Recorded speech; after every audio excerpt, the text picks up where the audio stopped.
सभी को शरणों शरणार्थी। मैं विनोद योगी, हमारे साथ में पूज्य गुरुदेव वैद्य श्री चन्ना बसवन्ना।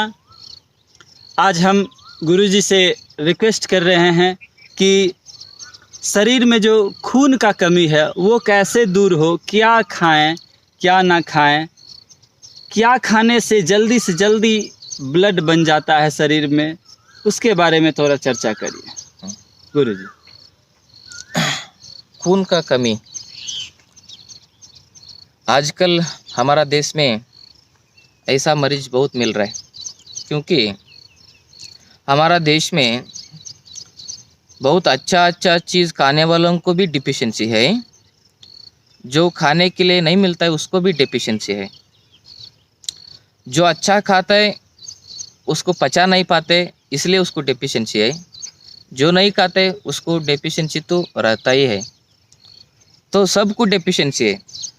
ब्लड में बहुत कंपोनेंट्स होता है, हीमोग्लोबिन होता है, B12 होता है, आयरन होता है, बाद में प्लेटलेट्स होता है, WBC वाइट ब्लड सेल, ये सब ब्लड कंपोनेंट है।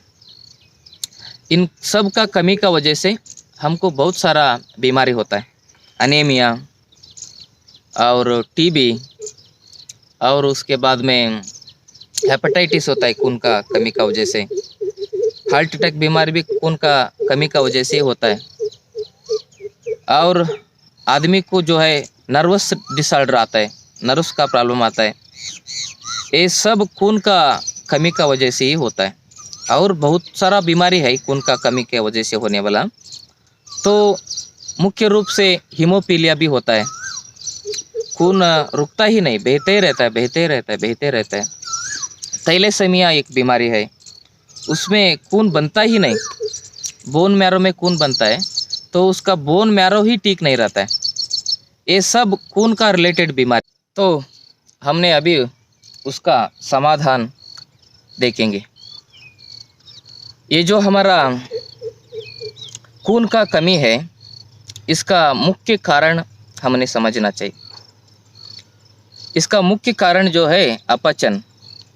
अपचन का मतलब होता है अजीर्ण, अजीर्ण का मतलब होता है इनडाइजेशन, जो खाना पचता नहीं, उसके कारण से हमको ये बीमारी होता है वो मुख्य रूप से। क्योंकि बहुत अमीर घर वाला लोग काजू बादाम किशमिश ये सब खाते रहते हैं, लेकिन उसको भी खून का कमी रहता है। इसका कारण क्या है? इसका कारण वो है जो वो खाता है वो पेट में अब्जर्व नहीं होता है। तो अब्जर्व नहीं होता इसका मतलब होता है डाइजेस्ट नहीं होता है, वो पचता नहीं। तो हमारा पाचन तंत्र को हमने ठीक रखते तो हमारा खून का कमी ठीक हो जाता है। भला उसके अलावा कोई भी हमने कुछ भी हमने दवा लेंगे, कुछ भी हमने घरेलू उपचार करेंगे, उससे वो ठीक होने वाला नहीं है। तो हमारा पाचन तंत्र को ठीक रखने के लिए पहला हम दिनचर्या का फॉलो करना है। दिनचर्या के ऊपर हम बहुत अच्छा से एक वीडियो बनाने वाला है। आयुर्वेद में बहुत इम्पोर्टेंट है दिनचर्या। तो दिनचर्या का मतलब होता है सुबह 7 से 8 बजे के पहले प्रसाद ग्रहण कर लेना चाहिए। प्रसाद का मतलब क्या है? जो आप घर में जो खाता है ना, उसी को प्रसाद बोलना चाहिए। हम क्या बोलते हैं? जो मंदिर में मिलता है उसको ही प्रसाद हमने कहते हैं। घर में हमारा माँ का हाथों से मिलने वाला एक एक दाना दाना ही प्रसाद का रूप में हमने खाना चाहिए। ये भी प्रसाद है, वो भी प्रसाद है, लेकिन हमने इधर और उधर उसमें डिवाइड नहीं करना चाहिए। ये प्रसाद मान करके खाना है। तो हमने ठीक समय पे हमने प्रसाद ग्रहण करना चाहिए। सुबह 7 से 8, दोपहर में 1 से 2 बजे के अंदर, शाम को 6 से 7 बजे के अंदर प्रसाद ग्रहण कर लेना चाहिए।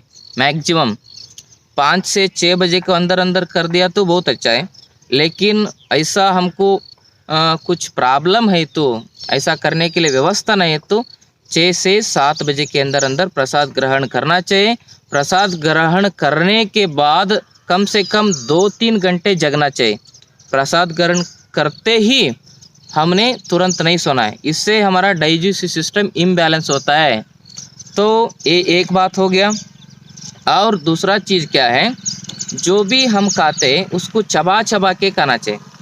हमको एक बार खाने के लिए 24, ये अंजलि इसको बोलता है ना, इसको क्या बोलता है, हाँ 24 अंजलि बस हो जाता है।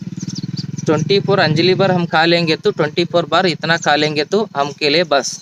हम 100 बार गुटक लेते, 200 बार गुटक लेते, खाते ही रहते, टीवी देखते देखते खाते रहते, पता ही नहीं चलता लोगों को कितना खा लिया। कितना खा लिया बोल के। तो ये हो गया, हमने खाना को कम से कम 24 बार चबाना है। 32 बार होता है, लेकिन कम से कम आप 24 बार, मतलब 24 मतलब हिंदी में क्या बोलते हैं, 24 बार, 24 बार हमने खाना को चबाना है। तो उसके बाद में हमने क्या करना चाहिए, खाना जब भी खाते तुरंत पानी नहीं पीना चाहिए। इससे क्या होता है, अपचन होता है, इनडाइजेशन होता है, इससे भी हमारा खून का कमी होता है। भोजनांते विषम वारी ही, खाना खाने के बाद में पानी पिएंगे तो वो विष के बराबर होता है। इसके बाद में हम फिर एक बार इसका कारण बता रहे हैं।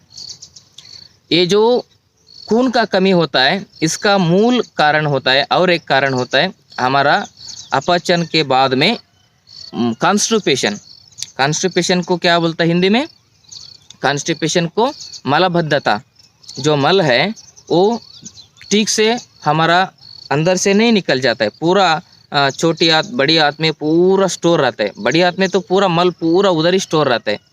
तो वो हालत में हम जो भी खाते हैं तो हमको खून नहीं बनने वाला। इसलिए हमारा मलाशय, हमारा पूरा इंटेस्टाइन क्लीन रहना चाहिए। इसके लिए हमने क्या करना है, हम सुबह उठते ही 6 बजे एरंडी का तेल पीना चाहिए। सुबह उठते ही 6 बजे को एरंडी का तेल पीना चाहिए। 6 बजे से 8 बजे तक पूरा गर्म पानी पीते रहना चाहिए, तो हमारा पेट साफ हो जाएगा। इसको अंडी का तेल भी कहते हैं आपका तरफ से। तो ये हो गया पेट क्लीन रखने के लिए। पेट जब क्लीन हो जाएगा, डाइजेस्टिव सिस्टम मजबूत हो जाएगा, हमारा खून का कमी अपने आप मिट जाएगा। तो डाइजेस्टिव सिस्टम को एक्टिव रखने के लिए हमने क्या खाना चाहिए, एक छोटा कच्चा जिंजर, मतलब 1 इंच का बराबर, उसमें थोड़ा सेंधा नमक मिला करके उसको खाना है, चूसना है, खाना है, चूसना है। खाने से आधा घंटे पहले ये करना चाहिए, तो जठराग्नि तीव्र हो जाएगा। उस समय जो भी हम खाते हैं तो वो हमारा सप्त धातु हो करके वो कन्वर्ट हो जाएगा। सप्त धातु में दूसरा नंबर पे ही रक्त आता है, रस रक्त। तो रक्त का जो भी कंपोनेंट है उसको बनने में हमारा डाइजेस्टिव सिस्टम को एक्टिव रखना पड़ेगा। ये 2 बात हो गया। और एक घरेलू उपचार में बोल रहा हूँ, सुबह 6 बजे से 8 बजे तक आपका पेट साफ होने के बाद में ये जो होता है ना अंगूर, ड्राई अंगूर, सूखा अंगूर को किशमिश, जिसको हम लोग बोलते हैं, किशमिश आप बोलते हैं। हाँ। तो रात में 30 से 40 अंगूर को पानी में भिगोना है। तो उसके साथ मिश्री भी डालना है। मिश्री कितना है, 10 से 20 ग्राम मिश्री, वो लाल कलर वाला। मिश्री में बहुत डुप्लीकेट भी आता है। नहीं, मिश्री व्हाइट कलर भी आ रहा है। व्हाइट कलर वाला नहीं, लाल कलर वाला मिश्री लाल कलर वाला नहीं होता है गुरुजी। मोटा मोटा मिश्री आता है, वो दाना धागा निकलता है तो वो व्हाइट होता है, पत्थर टाइप का रहता है। पत्थर टाइप, वो व्हाइट रहता है मिश्री। तो उसमें कर्नाटक में लाल भी मिलता है। अच्छा, हाँ हाँ। तो इतना मोटा मोटा पत्थर जैसा रहता है ना, वो इसमें लाल मिश्री भी आता है। लाल मिश्री जो है वो ओरिजिनल है। अच्छा, हाँ। तो वो लाल मिश्री हमने उसमें 10 से 20 ग्राम डालना चाहिए। तो छोटा छोटा स्क्वायर रहता है ना, चौका, वो हमने नहीं खाना चाहिए वो मिश्री को। बड़ा इतना बड़ा पत्थर जैसा रहता है ना, उसको ही कूट के पीस के उसमें 10 से 20 ग्राम पीसा तो वो 1 से 2 चम्मच उसमें डाल सकते हैं पाउडर। हाँ, मतलब वो आपको 10 से 20 ग्राम पता नहीं चलता है, तो उसको पीस करके 1 से 2 चम्मच उसमें डालना है। तो रात भर वो पूरा मिक्स हो जाएगा। सुबह उठते ही हमने वो अंगूर का के जो अंगूर जो होता है उसको धो के ही उसमें पानी में भिगोना है, नहीं तो उसके ऊपर बहुत सारा केमिकल रहता है। तो उसको क्या करना चाहिए, जो सोडा होता है ना, खाने वाला सोडा, वो सोडा में उसको पहले धोना चाहिए। वो 10 मिनट उसमें सोडा में डाल के तो उसको धोना चाहिए। वो पूरा उसका ऊपर का जो भी केमिकल हो भाग जाएगा। उसके बाद में अच्छा पानी में धो करके पानी में भिगोना है, क्योंकि उसमें बहुत सारा केमिकल लगा हुआ रहता है।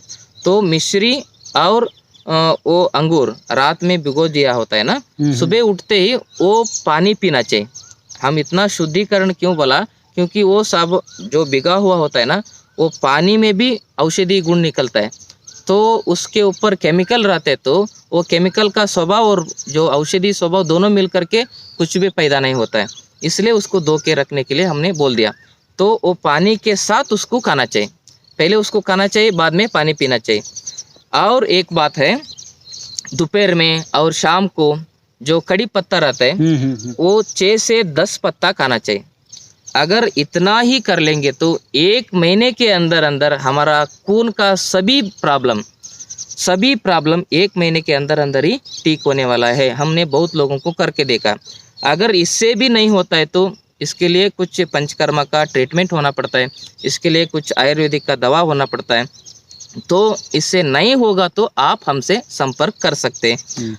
कोई भी बीमारी ठीक नहीं होता बोल के नहीं, हर बीमारी का समाधान आयुर्वेद में है। हमारा पास 4th स्टेज में जो कैंसर का पेशेंट है वो भी ठीक हो गया, उसका रिपोर्ट हमारा पास है। उसका जो संदर्शन हमने किया है, उन्होंने बोला है, कैमरा के सामने आके बोला है, हमको 4th स्टेज का कैंसर था, हमको ठीक हो गया बोल के उन्होंने बोला है, उसका अभिप्राय बोला है। तो ऐसा बहुत सारा लोगों का हमारा पास वीडियो है। तो आप चिंता नहीं करना चाहिए, हमारा तो आयुर्वेद और योग का देश है। ये देश में पैदा होकर के हम बीमारी से नहीं डरना चाहिए, हर बीमारी का समाधान यहाँ पर पे है। बहुत बहुत धन्यवाद गुरुजी, आपने बहुत ही अद्भुत बात कहे हैं और हमें विश्वास है कि बहुत लोगों अपने जीवन में उतारने का प्रयास कर रहा है, क्योंकि कोरोना काल में अभी सब लोग फ्री हैं, घर में हैं, ज़रूर अपनाएंगे। आज का यहीं पे हम विराम करते हैं, फिर कल हम मिलते हैं। तब तक के लिए सभी को शरणो शरणार्थी। ಗುಣವಾಗದ ನಿಮ್ಮ ಎಲ್ಲ ಕಾಯಿಲೆಗಳಿಗೆ ಇಲ್ಲಿ ಚಿಕಿತ್ಸೆ ನೀಡಿ ಪರಿಹಾರ ಒದಗಿಸಲಾಗುವುದು. ಯೋಗ ನಿಸರ್ಗ ಚಿಕಿತ್ಸೆ ಹಾಗೂ ಆಯುರ್ವೇದ ಚಿಕಿತ್ಸಾ ತರಬೇತಿಗಾಗಿ ಸಂಪರ್ಕಿಸಿ ವೈದ್ಯ ಶ್ರೀ ಚನ್ನಬಸವಣ್ಣ, ಶ್ರೀ ಗಂಗಾ ಯೋಗ ನಿಸರ್ಗ ಚಿಕಿತ್ಸಾ ಹಾಗೂ ಆಯುರ್ವೇದ ಸಂಶೋಧನಾ ಕೇಂದ್ರ, ನಂಬರ್ 13, 6ನೇ ಮುಖ್ಯ ರಸ್ತೆ, ಟಾಟಾ ನಗರ ವೃತ್ತ, ಬಾಲಾಜಿ ಲೇಔಟ್, ಸಹಕಾರ ನಗರದ ಹತ್ತಿರ, ಕೊಡುಗೆಹಳ್ಳಿ ಮುಖ್ಯ ರಸ್ತೆ, ಬೆಂಗಳೂರು 560094. ಎಪಿಎಂಸಿ ಎದುರುಗಡೆ, ಈಶ್ವರನಗರ, ಹುಬ್ಬಳ್ಳಿ.